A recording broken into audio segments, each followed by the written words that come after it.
So I have been reading The Gap and the Gain. Sorry, I have been listening to The Gap and the Gain. And one of the things I wanted to talk about today, I really truly believe never have regrets. Like, I do not have any regrets. I don't believe in regrets. And one of the main things is that it's that butterfly effect of if you go back, if you have regrets, that means that you would change something in your past.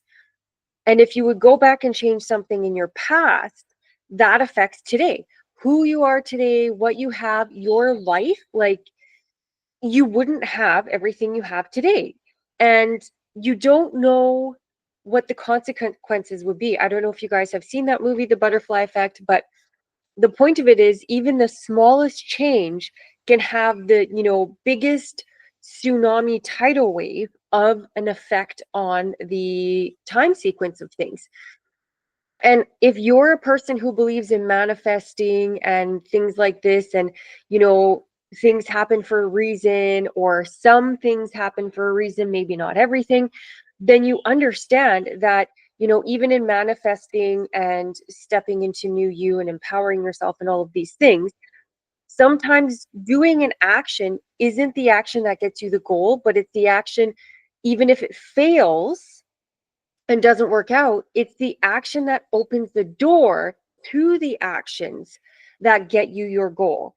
And this, as they talk about the ladder to your goal, not all the steps are noticeably correlated with getting your goal, but they are all necessary, right? So it's having this thought in the fact, if you would go back and change anything, even the smallest thing, you could have maybe a small part of your today, but maybe everything has changed. Maybe you're a completely different person. I mean, drastically, maybe you're not even alive anymore, but this is the thing. It's such an unknown. So if you're happy with yourself today and you're happy with your life and you like the path you're on, you would never, ever change anything in your past.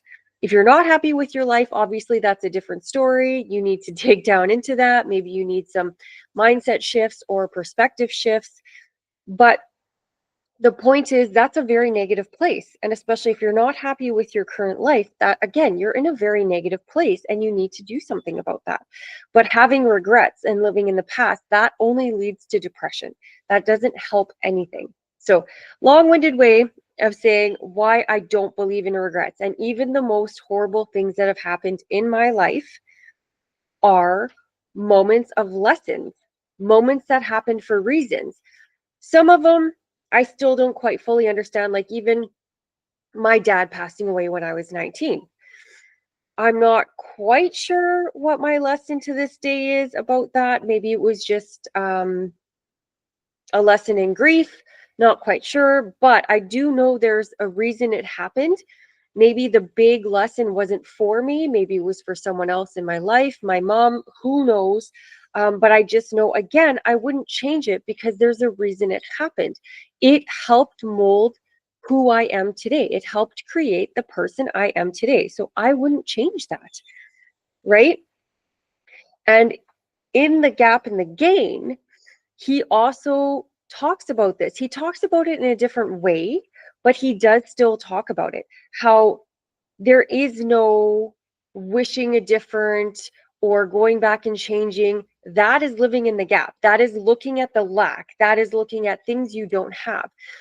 He specifically says living in the gain is about appreciating every single thing in your past that has brought you to today, which I love, because I love when I hear things gurus talk about that just reinforces things I already know and the things I help people with. So just a small little pat on my back of, yes, I was on the right track the whole time.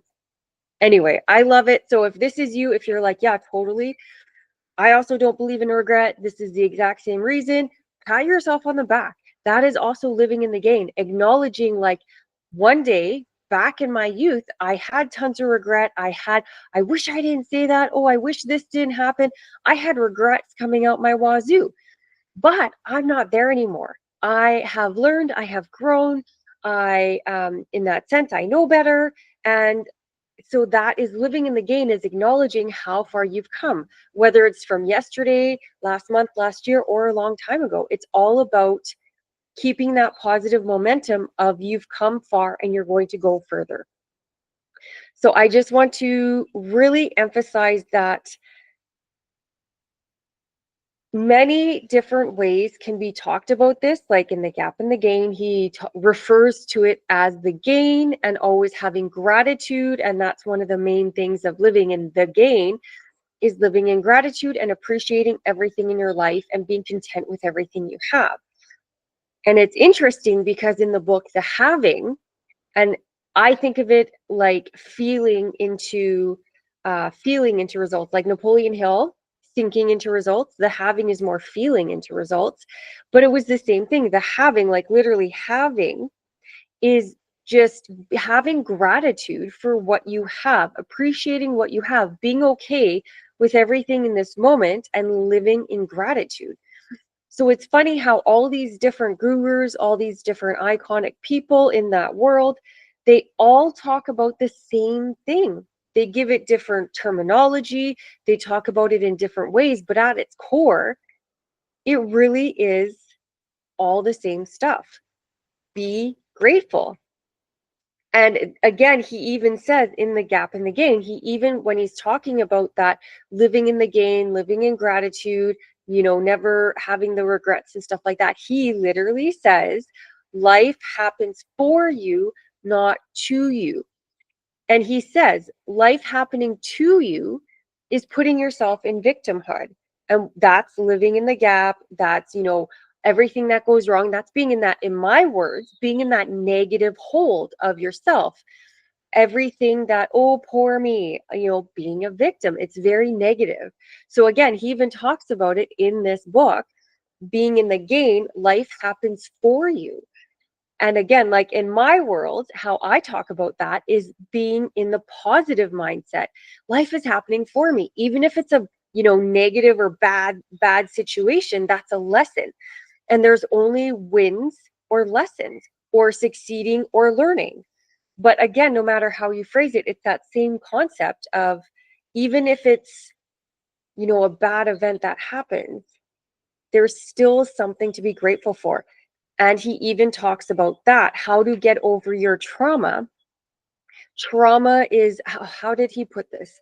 Trauma is old events and wounds that are still old events, old wounds that are still in the negative gap perspective. So you have to go back and reframe. And we do this as coaches. We talk NLP a lot about reframing and stuff. Reframe that situation and find the positives, find the value, find the lesson in every negative thing you hold in your past, and that heals your trauma. Now, I am not a trauma coach. I do not want to be a trauma coach, but it's funny because I do always think about this, where people talk about their trauma, and in my mind, I'm always like, oh, your crutch. All these labels, all these excuses. And this is, again, he says, if you have a trauma holding you back, it's an unresolved thing in your past where you're still living in the gap. You still have lack. You're still seeing it in that negative point of view. And he says you need to go back, think of that event, resolve it. And in finding the positive, the lesson, and being grateful for that happening to learn the lesson, because life happens for us, not to us, we heal that trauma. And it's so funny because this is the same when we do forgiveness.